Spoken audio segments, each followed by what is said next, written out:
자, 이제 앞에 화면 볼게요. 제가 이해가 안 돼도 괜찮으니까 이거를 좀 읽어보셔라 라고 했죠. 이거에 대한 설명은 이제 완전 기초적인 부분에 대한 얘기를 조금 나누고 나서 바로 진행을 하긴 할 겁니다. 그래서 여러분들이 지금부터 공부하게 되는 HTML과 CSS 관련된 지식을 아예 처음 접하시는 분들은 아마 이 페이지를 자주 보면서 문제를 풀거나 활용을 하거나 하셔야 될 거예요. 이게 어느 정도는 암기가 필요할 수도 있는 부분 중에 하나예요. 되게 중요한 요소고요. 끝까지 우리가 가져가야 되는 그런 개념이니까 일단은 그 정도로 생각을 하고 계시면 되고, 자, 어제 예고를 드렸던 대로 오늘부터는 한동안 HTML과 CSS 그리고 JS, 자바스크립트를 배울 거예요. 일단은 우리가 배우는 이 녀석들이 뭔지부터 한번 얘기를 좀 나눠볼까요? 자, HTML.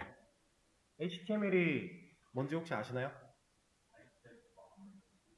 맞아요. 하이퍼텍스트 마크업 랭귀지라고 하는 약자를 가지고 있는 녀석인데, 얘는 그런 플레인 같은 거는 사실 우리가 알 필요는 없고요. 중요한 건 HTML을 사용해서 우리가 무엇을 할 수 있느냐가 가장 중요할 것 같아요. 우리는 실질적으로 이 녀석을 활용해야 되는 사람들이니까요. 자, 예로는 어떤 걸 할 수 있냐면, 우리가 자바 가지고 뭐 해요? 우리가 이제 프로그래밍 언어, 자바라는 언어를 가지고서 뭘 만들죠? 이거 그냥 어플리케이션 만드는 거 아닌가요? 자바 가지고는 우리가 자바 코드를 작성해서 어플리케이션을 개발하는 거예요. 근데 이 어플리케이션은 자바를 가지고 개발을 하기 때문에 우리가 그동안 해왔던 순수한 자바 어플리케이션을 실행하는 방식으로는 화면이 없죠. 그렇죠? 근데 우리는 최종적으로 결국 웹이라는 걸 만들어 나갈 겁니다. 근데 웹은 화면이 없을 수가 없어요. 이거 혹시 제가 이 수업에서 말씀드린 적이 있는지 잘 기억이 안 나는데 얘가 뭔지 아시나요? 이거? 이거는 브라우저입니다. 우리는 웹을 만들 건데 얘는 웹 브라우저라고 하는 녀석이에요. 우리가 만드는 웹은 이 브라우저가 아니에요. 우리가 만들려는 웹은 뭐냐? 우리는 이런 걸 만드는 거예요. 여러분들이 이제 브라우저 크롬이 됐든 뭐 사파리가 됐든 뭐가 됐든 상관없어요. 어떤 브라우저든지 간에 브라우저를 열고 나서 뭐 주소창 혹은 검색창 그런 데다가 내가 접속하고자 하는 웹사이트를 입력하고 들어오죠. 지금 저 같은 경우는 자동 이렇게 빠른 아이콘 같이 되어 있는 이 녀석을 클릭함으로 나 네이버로 갈 거야 라고 이 브라우저한테 얘기를 한 거예요. 그러면 이 요청을 이제 네이버를 운영하는 이제 스펙단 서버 쪽에서 받아들인 다음에 그 결과로 우리한테 네이버의 메인 페이지를 돌려준 겁니다. 우리가 만들려고 하는 웹은 이런 녀석이에요. 브라우저가 아니고 브라우저를 사용해서 접속할 사이트를 만드는 게 우리가 만드는 웹이다. 자, 이렇게 만들어지는 웹에서 우리가 앞으로 배우려고 하고 있는 이 HTML이라고 하는 녀석은 화면의 구성을 담당할 겁니다. 화면의 구성. 자, 이 화면의 구성이란 말은 좀 더 쉽게 표현했을 때 화면에 보여지는 덩어리들을 만들 거다라는 얘기예요. HTML을 사용하지 않고 화면의 구성을 만드는 방법. 결국에는 HTML 태그가 무조건 사용이 될 거기 때문에 화면의 구성, 웹 화면을 만들기 위해서는 무조건 이 녀석을 알아야 된다. 자, 우리는 그러한 역할을 수행하는 HTML이라는 녀석을 좀 공부를 할 거고요. 그리고 CSS. 이 녀석은 캐스케이딩 스타일 시트라고 하는 플레임을 가지고 있는 녀석이에요. 얘는 그냥 쉽게 말해서 HTML로 구성된 화면을 꾸미는 역할을 수행할 겁니다. 이런 역할을 수행할 거예요. 꾸민다, 예쁘게 만들어준다라는 느낌이겠죠. 실제로 HTML로 화면의 구성, 덩어리들을 만들어내고요. 그 덩어리들을 예쁘게 디자인하는 데 사용되는 게 CSS입니다. 자, HTML과 CSS의 간단한 역할이에요. 그 다음에 자바스크립트. 이 녀석은 JS 자바스크립트인데 얘는 뭘까요? 얘는 구성된 화면과 표현을 이렇게 해볼까요? 보여지는 부분에서 처리될 다양한 기능들, 간단하게 표현하면 이런 느낌이고요. 그리고 한 가지 더, 보여지는 부분과 보여지지 않는 부분의 통신 같은 것도 이 스크립트를 통해서 처리를 할 수 있습니다. 사실 이 JS라고 하는 자바스크립트의 영역은 되게 커요. 여러분들 이런 얘기 혹시 들어보신 적 있나요? 요즘에 이제 서버 사이드 언어 없이 웹 어플리케이션 개발이 가능하다.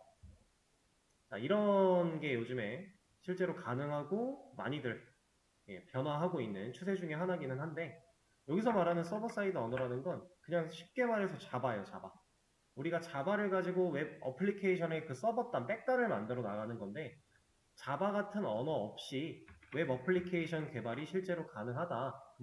그 말은 어떤 소리냐면, 스크립트만 가지고, 자바스크립트만 가지고 우리가 프론트와 백단, 우리가 배우려고 하는 풀스택에서 프론트엔드와 백엔드 이 영역을 자바스크립트만으로도 다 해결이 가능한 시대가 되었다라는 얘기예요. 그게 가능할 수 있는 이유는 이제 노드라고 하는 녀석이 서버 사이드 역할을 대체할 수 있기 때문에 가능한 건데, 실질적으로 이런 녀석이 많이 뜨고 있기도 하고 이미 떴어요. 그리고 많은 곳들에서 기용을 하고 있는 건 사실이지만 우리는 이렇게 배우지는 않을 겁니다. 왜냐면 우리가 배우는 웹 개발은 이제 어쩔 수 없이 현실적으로 SI라고 하는 이 취업 경로로 초점이 맞춰져 있는 수업이다 보니까 이쪽에서는 이렇게 만들어내는 경우가 거의 없어요. 거의 없습니다. 그래서 우리는 이런 방식을 배우진 않을 거다. 근데 이렇게도 가능한 수준이 되었다. 그래서 이 자바스크립트는 영역이 상당히 큽니다. 그리고 하나의 언어예요, 언어 그냥. 우리가 배웠던 자바나 이런 녀석들과 마찬가지로 하나의 언어다. 이 녀석은 이거는 배워보면서 느낌을 좀 알아가는 게 맞을 것 같아요. 그러니까 기본적으로는 화면과 함께 화면에 우리가 뭔가 이런 걸 클릭을 한다. 이런 버튼을 클릭했다 라고 하면은 이 클릭을 통해서 이러한 페이지 이동이라든가 아니면 이 페이지에 필요한 데이터를 가져오는 거라든가 이런 기타 등등 다양한 것들을 스크립트를 통해서 할 수 있고요. 물론 스크립트가 아닌 스크립트를 사용하지 않아도 이런 것들이 가능하기도 하고요. 좀 범용적으로 사용되는 부분이다. 일단은 이렇게 간단하게 얘기를 할 수 있습니다. 자, 우리가 뭘 배울지는 알아봤으니까 이제 실제로 이 녀석들을 좀 사용을 해볼 건데, 자, 저는 코드펜 연습장을 하나 열 거예요. 당분간은 STS나 뭐 XMPP나 이런 것들 안 킬 거고요. 그냥 이 코드펜 하나만 열어줄 겁니다. 이 HTML과 CSS, 자바스크립트를 공부하는데 코드펜을 사용하는 이유는 간단해요. 이 코드펜이라는 사이트가 HTML 코드, CSS 코드, 그리고 자바스크립트 코드를 적었을 때, 입력했을 때 그 코드에 대한 결과를 화면에 바로바로 실행해서 볼 수 있게끔 세팅이 다 되어 있기 때문이에요. 온라인 툴인데 이 온라인 툴에서 우리가 편하게 테스트 같은 게, 공부 같은 게 다 가능하다. 그래서 우리는 한동안 이 코드펜의 연습장을 사용을 할 겁니다. 자, 이렇게 하지 않고 바로 그냥 비주얼 스튜디오 코드라든가 아니면은 우리 STS 사용하던 거에서도 이런 HTML, CSS를 다 사용할 수 있어요. 똑같이 다 가능하긴 하지만 쉽게, 가장 쉽고 편하게 테스트해보고 공부할 때 개념을 잡아보고 할 때는 이 녀석이 좀 편리하기 때문에 얘를 사용을 할 겁니다. 근데 이 녀석을 쓸 때 이제 여러분들한테 초반에 이런 얘기 드린 적이 있어요. 이 수업만큼은 여러분들이 이제 위키 관리를 하셔야 된다.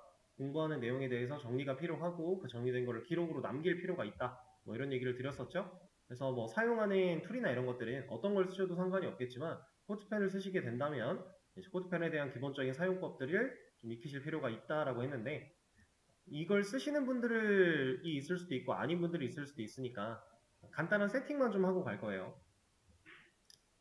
자, 일단은 자, 뭐 연습장 상태여도 좋고요. 아니면은 그냥 코드펜 상태여도 좋아요. 어차피 우측 상단에 있는 이 아이콘은 그대로 다 존재하기 때문에 이 아이콘을 눌러준 다음에 세팅스로 갈 겁니다. 이미 되어 있으신 분들은 안 하셔도 되는 거고 안 되신 분들은 따라 하시면 되는 거예요. 세팅스로 들어오게 되면 하단에 에디터 프리퍼런시스라고 하는 편집 속성이라고 하는 녀석이 있는데 이 녀석으로 들어가 주고요. 자, 테마는 여러분들이 원하시는 대로 하세요. 이거는 따로 건드리지 않을 겁니다.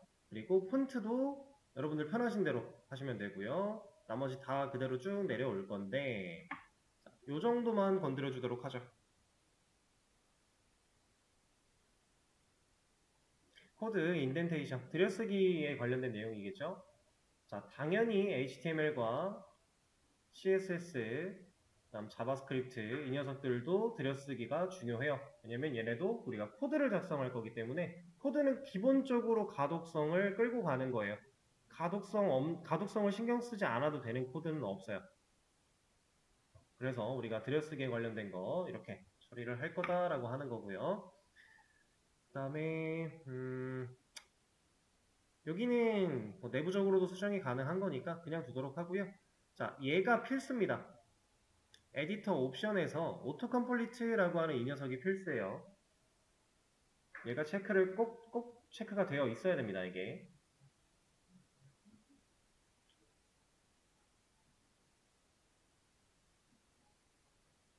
그리고 여기 밑에 있는 emit이라고 되어 있는 거 이 녀석도 액티브가 되어 있어야 돼요. 이 emit이라고 하는 거는 좀 공부를 하다 보면 얘기가 나오긴 하겠지만 이제 뭐 젠코딩이라고 얘기를 하기도 하고 emit이라고 얘기를 하기도 하고 어쨌든 비슷한 얘기를 하는 건데 얘는 우리가 HTML과 CSS 코드를 작성할 때 얘네가 써야 되는 코드들을 풀로 다 텍스트를 입력하지 않을 거예요, 절대로. 이렇게 입력하는 게 오히려 안 좋아요. 왜냐면 오타가 날 확률이 많거든요. 자바 같은 경우는 오타가 나면은 그냥 이제 이클립스나 SDS 같은 툴에서 빨간색 에러라든가 아니면 뭔가 잘못됐다라고 하는 에러를 계속해서 보여주죠. 근데 이 녀석들은 에러가 딱히 안 나와요. 우리가 눈으로 직접 찾아야 돼요. 내가 생각한 대로 동작되지 않았어. 그러면 오타가 있나? 라는 걸 느꼈을 때 그 오타를 우리가 순수하게 읽어보면서 찾아야 돼요. 그래서 절대로 직접 타이핑을 많이 하는 게 좋은 게 아니에요. 복사 붙여넣기를 많이 활용하는 게 훨씬 좋고요. 그리고 이 emit이라고 하는 기능과 자동 완성을 적절하게 잘 활용하는 게 가장 베스트입니다. 실제로 이 영역을 다루시는 분들도 다 그렇게 작업을 하시니까. 자, 그래서 일단은 이 정도 세팅을 다 완료했으면 얘는 이제 저장 같은 게 따로 없어요. 그냥 클릭 해놓고 연습장으로 들어가면 적용이 된 상태로 연습장이 열리는 겁니다.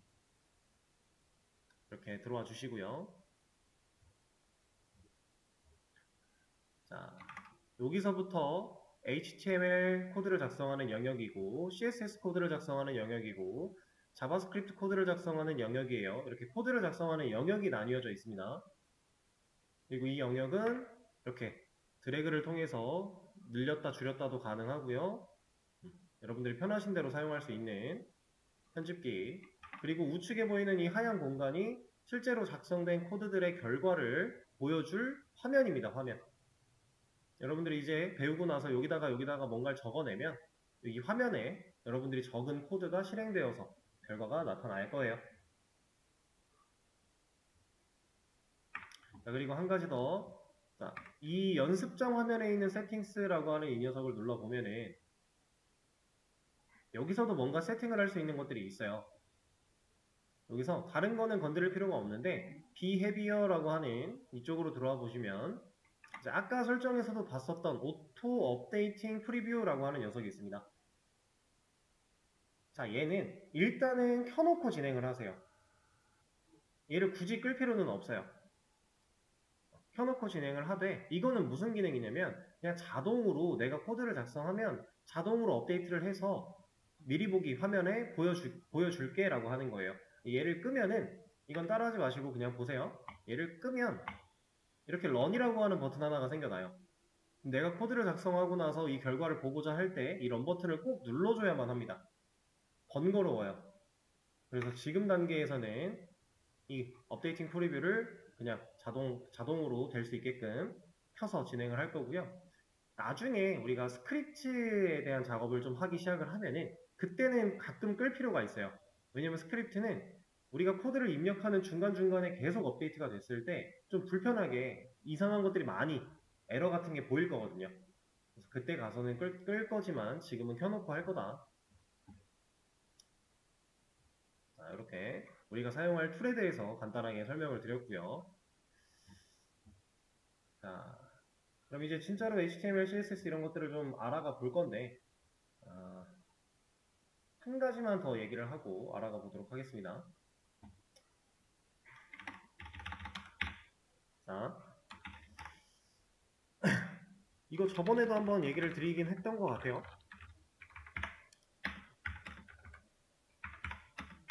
우리는 풀스택 과정이죠.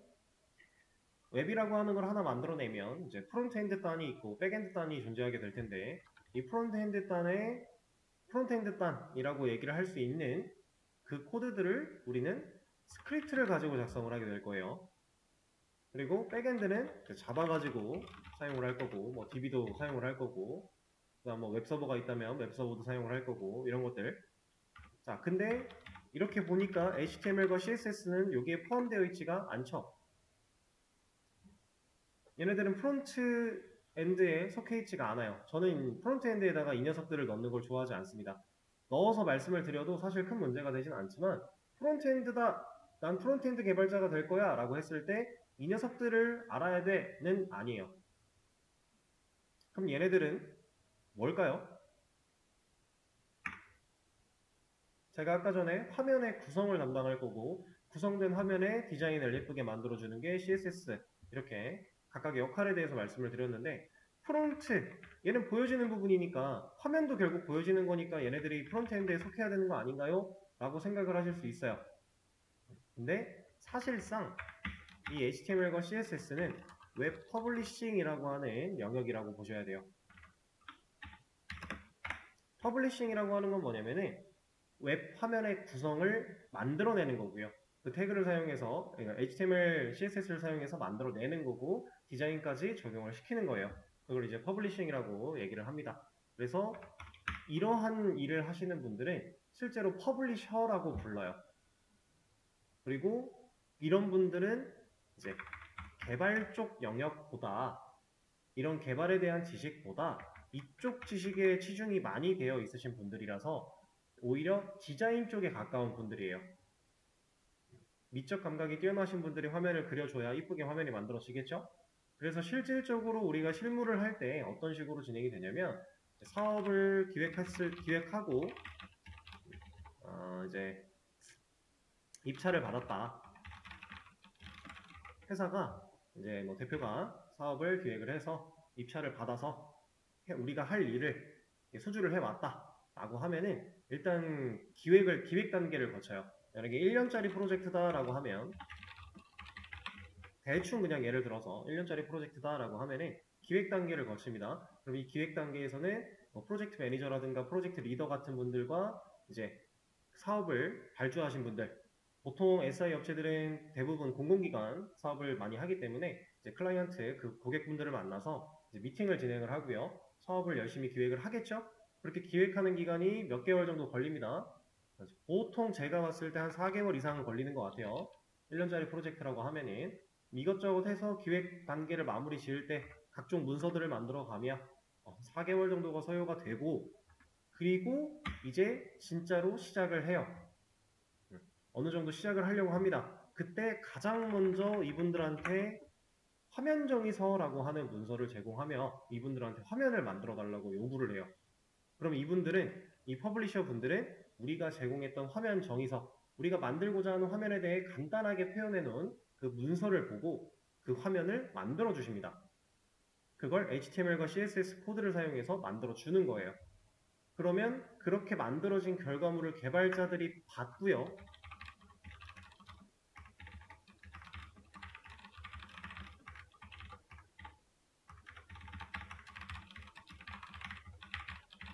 그 이후에 개발을 시작하는 거예요. 보통 이렇게 많이 진행이 돼요. 물론 이게 순서대로 착착착 이렇게 진행이 되는 건 아니고 당연히 기획이 진행되는 사이에 개발자들이 해야 될 일, 그리고 퍼블리싱이 되는 사이에 개발자들이 해야 될 일 각각 다 존재하지만 어느 정도 순서를 매겨보자면 대충 이런 흐름으로 진행이 된다라고 볼 수 있어요. 그래서 사실상 이 퍼블리싱에 관련된 부분은 개발자가 직접 해야 되는 업무는 아니라고 봅니다. 저는 좀 분리가 필요해요. 근데 그럼에도 불구하고 우리가 이걸 공부해야 되는 이유는 뭐냐면 기본적인 지식이 아예 없으면 우리는 이렇게 퍼블리싱 되어서 넘어온 결과를 받았을 때 아주 기초적인 수정조차 할 수가 없어요. 그리고 내가 원하는 방안으로 수정해달라고 요구를 할 수가 없어요. 왜냐? 모르니까. 내가 알아야 합당하게 요구를 할 수 있는 거고요.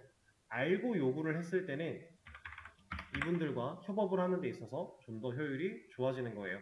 그래서 우리는 직접적으로 얘네들을 많이 앞으로 계속 해나갈 일은 많지 않지만 그럼에도 불구하고 기본적인 지식을 가지고 있어야만 한다 라고 하는 거고요. 그래서 우리가 공부를 하는 거고, 그리고 사실 이 수업에서 얘를 배우는 가장 큰 이유는 여러분들 결국 마지막에는 개인 프로젝트 다 진행하셔야 돼요.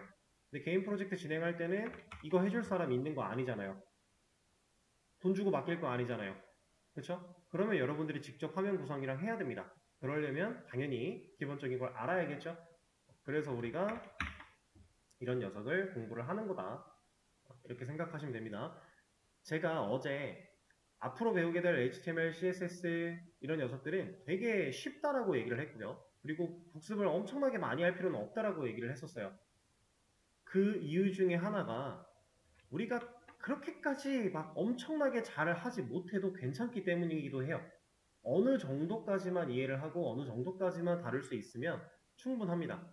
그 이상은 사실 그렇게까지 필요하지 않다. 이게 제 개인적인 생각이고,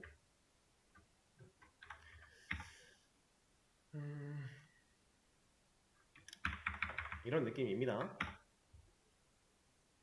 그래서 근데 물론 처음 배우시는 분들은 이것조차도 이제 아예 복습을 하지 않고 아예 손을 놓게 되면은 따라오기는 조금 힘들 거예요. 쉬운 만큼 진도는 빨리 나갈 거거든요.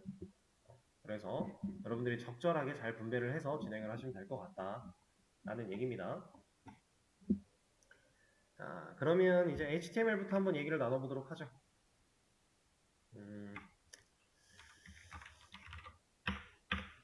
자, 이 녀석 화면을 구성할 수 있는 녀석이라고 했는데, 자, HTML이라고 하는 얘는요, 기본적으로 태그라고 하는 걸 사용을 합니다. 이 태그는 뭘 의미를 하는 거냐면, 자, 제가 이렇게 한번 예시를 들어볼게요. 여러분들 그 SNS에서 인스타그램 같은 거를 보시면은 이제 해시태그라고 하면서 샵을 달고 뭐라고 입력을 하죠. 이런 것들을 많이 하죠. 뭐 요즘에 블로그나 여러분들이 개발 공부하면서 보는 벨로그 같은 거 그런 글들만 봐도 이제 키워드 같은 걸 정리를 해서 해시태그 같은 게 달려있는 경우가 꽤나 많이 있어요. 자, 거기서 사용된 이름 해시태그죠. HTML에서 사용하려고 하는 이름 태그예요. 자, 이 두 태그는 같은 걸까요? 이건 같은 의미일까요? 얘네들은 같은 의미예요. 여기서 말하는 태그는 같은 의미입니다. 자, 그러면 우리가 HTML에서 사용하는 이 태그가 정확히 뭔지는 아직 잘 모르는데 얘는 그래도 조금 상대적으로 익숙한 녀석이니까 근데 같은 말이라고 하니까 얘를 가지고 한번 얘기를 해볼게요. 자, 여러분들 해시태그는 왜 다나요? 왜 써요? 이걸 사용하는 이유는 뭐예요? 자, 인스타그램 피드 게시물이 하나가 올라간다라고 했을 때 여기다가 예를 들어서 어떤 사진을 하나 올렸어요. 저희 학원 근처에 있는 어떤 식당 사진을 제가 올리면서 아 너무 맛있다 해가지고 여기다가 대전 맛집 뭐 이런 식으로 해서 태그를 달고요. 둔산동 뭐 이런 식으로 태그를 달았다고 해볼게요. 자, 이 태그를 제가 다는 이유가 저를 위해서인가요? 일단 저를 위해서는 아니에요.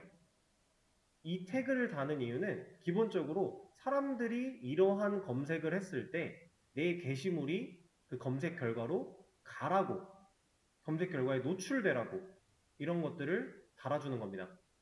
그러면 나 말고 다른 사용자를 위해서 제가 달아놓은 건가요? 이걸 검색하는, 대전 맛집이라는 걸 검색하는 사람이 정보를 찾기 위해 검색을 했을 때 제가 올린 이러한 게시물이 그 검색 결과에 나타나게 될 텐데, 해시태그가 올바르게 잘 되어 있다면, 그러면 일단 나를 위해서는 아니었고 이걸 검색하려고 하는, 정보를 찾으려고 하는 다른 사람을 위해서 이 태그를 달아주는 걸까요? 이거는 좀 그럴싸해 보이죠? 나를 위한 것보다는 조금 더 이제 맞아가는 것 같아요. 근데 사실 그 사람을 위한 것도 아니에요. 그럼 도대체 이 녀석은 뭘까? 자, 이 태그를 우리가 해시태그라고 하는 걸 달아주는 이유는, 우리는 이제 개발 공부하고 있잖아요. 이제 슬슬 제가 수업 맨 처음에도 이런 얘기를 했었는데 우리가 개발자스럽게 생각하는 방법이 좀 필요하다라고 했어요. 그러니까 컴퓨터의 입장을 조금 고려해 볼 필요가 있다는 얘기랑 비슷한 얘기거든요.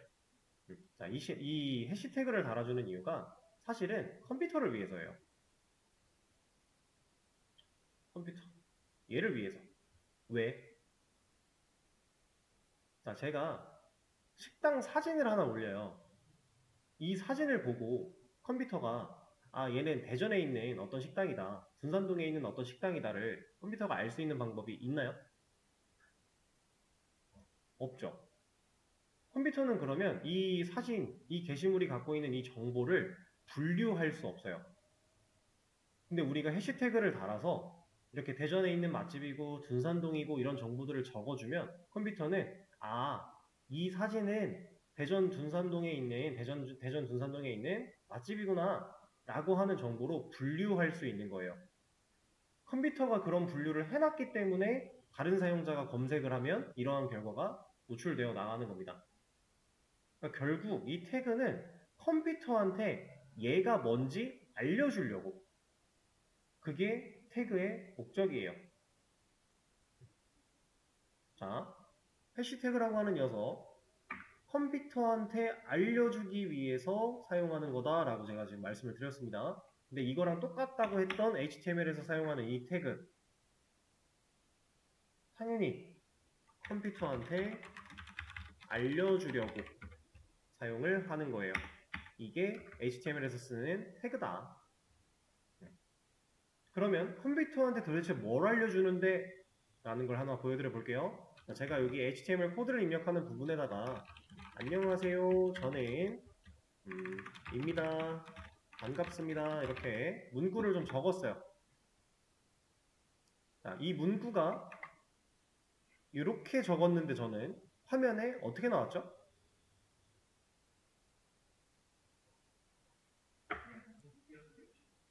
그쵸? 저는 분명 줄을 바꿔서 입력을 했는데 이 줄 바꿈은 일단 적용이 안 됐고요. 그리고 띄어쓰기 같은 거는 적용이 얼추 되긴 됐어요. 지금 저는 하고 한 칸 띄었는데 여기 보면 한 칸이 띄어져 있습니다. 그리고 줄 바꿈이 된 부분들도 보면은 한 칸씩 띄어쓰기가 되어 있고요. 자, 근데 이거는 일단은 무시를 하고 이렇게 한번 생각을 해볼게요. 제가 안녕하세요, 저는 땡땡땡입니다, 반갑습니다 라고 텍스트를 입력을 했는데 이 텍스트 중에서 안녕하세요 라고 하는 부분만 어떠한 컨트롤을 하고 싶어요. 예를 들어서 이 녀석만 글자 크기를 키우고 싶거나 이 녀석만 글자 색을 바꾸고 싶거나 이런 게 하고 싶다라고 가정을 한번 해볼게요. 자, 저는 얘를 어떻게 선택해야 돼요?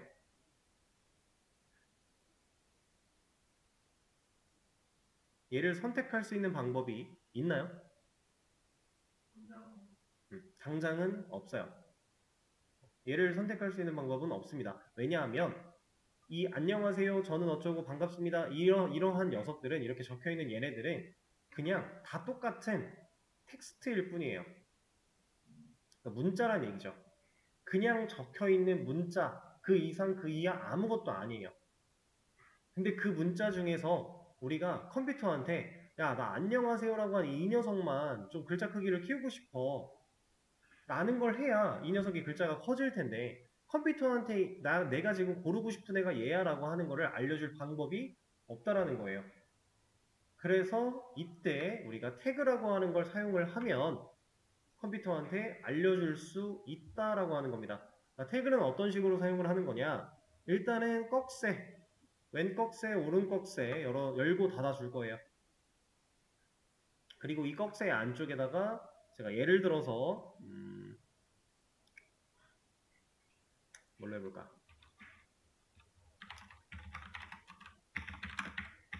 이렇게 한번 넣어 보겠습니다. 그리고 내가 선택하고자 하는 영역을 잡아주고자 하는 녀석 뒤에서 꺽쇠 다시 열 거고요. 이번에는 슬래시를 하나 넣어서 꺽쇠를 닫아주고 동일한 이름으로 적어주게 될 거예요. 자, 이렇게 일단 적었습니다.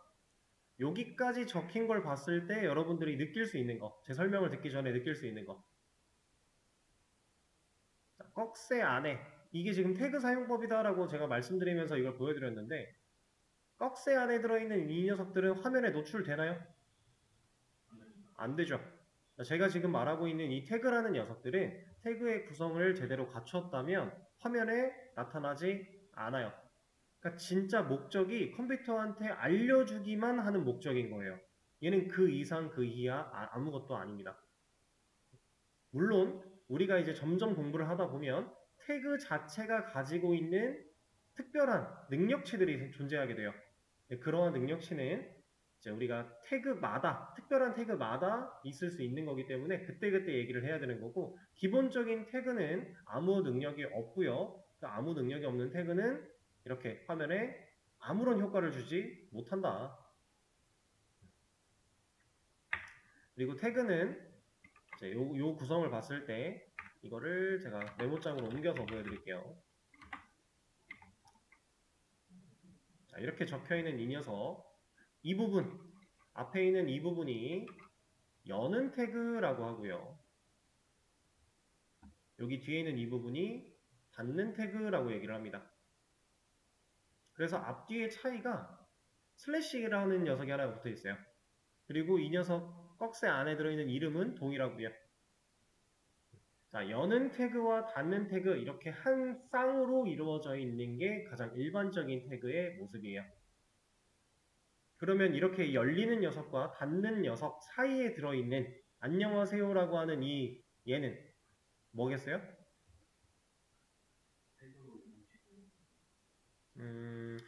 그런 표현보다는 일단 이 녀석은 텍스트입니다. 아까 제가 말씀드렸죠. 써있는 글자는 텍스트라고 했어요. 근데 그 중에 우리가 태그로 인식된, 태그를 사용한 이 녀석들은 그냥 텍스트가 아니라 태그로 분류가 되는 거고요. 그러면 안녕하세요라고 하는 이 텍스트를 우리가 서브젝트라고 하는 태그로 열고 닫아놨기 때문에 이제 컴퓨터는 야, 서브젝트 태그로 감싸져 있는 이 텍스트를 나는 글자 크기를 키우고 싶어 라고 하면 컴퓨터가 안녕하세요 라고 하는 녀석의 글자 크기를 바꿔야 되는구나 라고 알 수 있다는 거예요. 이게 태그의 기본적인 사용법과 태그의 사용 목적을 같이 지금 말씀을 드리고 있는 겁니다. 자, 그리고 나서 제가 반갑습니다의 앞뒤에도 서브젝트라는 걸 달아 놓게 되면 반갑습니다도 컴퓨터한테 알려줄 수 있는 태그 이름이 생겨난 거죠.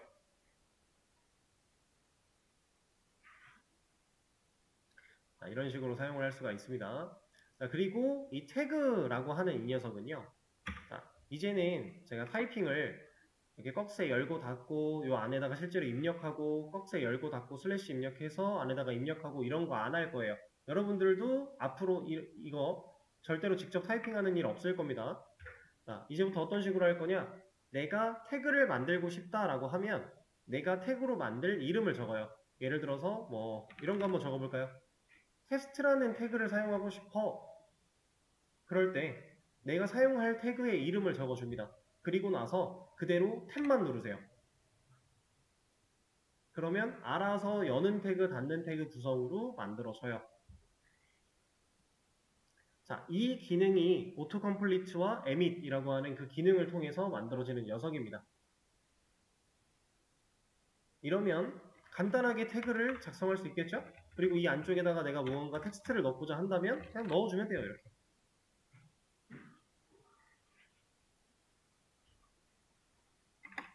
자, 근데 이렇게 생긴 이러한 이름을 가진 태그는 실제로 존재할까요? 이게 태그라고 하는 이 녀석은 HTML 안에서 사용할 수 있는 태그는 사실 만들어져 있어요. 우리가 쓸 수 있는 것들이 정해져 있습니다. 우리가 나중에 천천히 다 배우겠지만 뭐 div라고 하는 거라든가 뭐 아니면은 섹션 아니면은 내비 뭐 이런 기타 등등 뭐 A 태그도 있고요. 태그의 종류가 이미 만들어져 있어요. 쭉. 이 종류는 상당히 많아요. 우리가 그 중에서 이 상당히 많은 종류의 태그들 중에서 실질적으로 알아야 되고 주로 사용하고 하는 녀석은 10개에서 10개 남짓입니다. 수십 가지가 있지만 그 안에서 우리가 쓰는 건 이 정도밖에 없다. 그래서 다 할 필요는 없는데 자, 이러한 테스트라는 이름을 가지고 있는 녀석은 만들어져 있는 게 있을까요? 얘는 없어요. 서브젝트도 없어요. 근데 얘는 태그로 인식이 됐죠, 지금. 이걸 보고 우리가 알 수 있는 건 뭐냐면 HTML에서 사용하는 태그라는 녀석은 이미 정의되어 있는 녀석들이 되게 많은데 우리가 개발자가 스스로 만들어내도 쓸 수가 있다라고 하는 거예요. 그러니까 이름을 이런 식으로 만들어도요. 이거 태그로 쓸 수 있어요. 대신에 이렇게 만들어낸 태그는 우리가 직접 만들었기 때문에 정말 아무런 능력치가 없어요. 그냥 선택할 수 있는, 컴퓨터한테 알려줄 수 있는 하나의 이름일 뿐입니다. 자, 이게 지금 우리가 지금 HTML 배우기 시작하면서 가장 먼저 알아야 되는 기본적인 태그에 관련된 내용이에요. 자, 그리고 제가 만들어져 있는 태그가 되게 종류가 많다 그랬죠? 이 녀석 어디서 보는지 알려드릴 겁니다. 크롬 하나 여신 다음에 W3 Schools 라고 입력을 하시면 이렇게 입력을 하시면 사이트가 하나 나와요.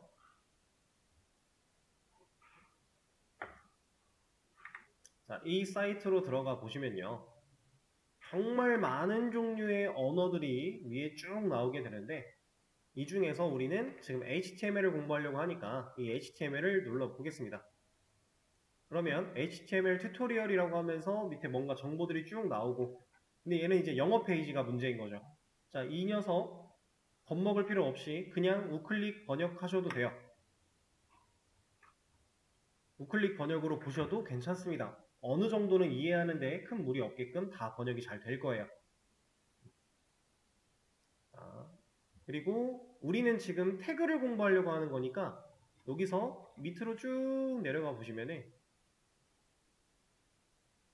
여기 HTML 태그 리스트라고 하는 녀석이 있습니다. 이걸 눌러보시면 실제로 HTML 안에 존재하는 그 태그들, 무수히 많은 태그들이 여기에 싹 다 정리가 되어 있어요. 여기 넥스트도 있어요. 다음 페이지가 있다는 얘기예요. 종류가 엄청 많습니다. 또 갑자기 화면이 깜빡이기 시작을 하네요. 일단 빠르게 얘기를 하고 쉬는 시간을 가지죠. 자, 근데 여기에 있는 이 태그들 종류 진짜 엄청 많은데 제가 좀 전에도 말씀드렸지만 우리가 실질적으로 자주 사용하고 알아야 되고 하는 녀석들은 10개에서 15개 정도다. 근데 이것도 사실 좀 많아요.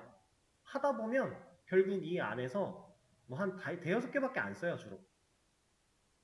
근데 이 정도는 알고 있어야 이 대여섯 개를 좀 확실하게 활용을 할 수 있기 때문에 우리가 실질적으로는 이렇게 공부를 할 거다 라고 하는 거고요. 이 태그 리스트는 뭐 엄청 정독하고 이럴 필요 없어요. 그냥 쭉 훑어보는 식으로 심심할 때 한번 들어가서 아 이런 애들이 있구나 하고 쭉 훑어만 보세요. 그냥 사실 안 보셔도 괜찮아요. 제가 수업에서 설명드리는 애들만 알아도 괜찮지만 한 번이라도 훑어보면 나중에 필요한 상황이 됐을 때 좀 더 효율적으로 찾아낼 수 있기 때문에 한 번쯤은 훑어보시는 것도 추천을 드린다. 그 정도입니다. 그리고 이 W3 스쿨즈 사이트는 여러분들이 친해지면 친해질수록 지금 우리가 배우고 있는 이런 과정들, 그리고 여기에는 실질적인 언어에 관련된 정보들도 되게 많으니까 되게 많은 유용한 데이터들을 얻어갈 수 있을 거예요. 그래서 이 사이트를 잘 참고하시면 좋을 것 같고요. 그래서 우리 지금 가장 기본적인 태그에 대한 얘기를 조금 했습니다. 자, 그러면 일단 쉬는 시간을 좀 가지고요. 다음 시간에 얘기를 이어서 또 하도록 하겠습니다.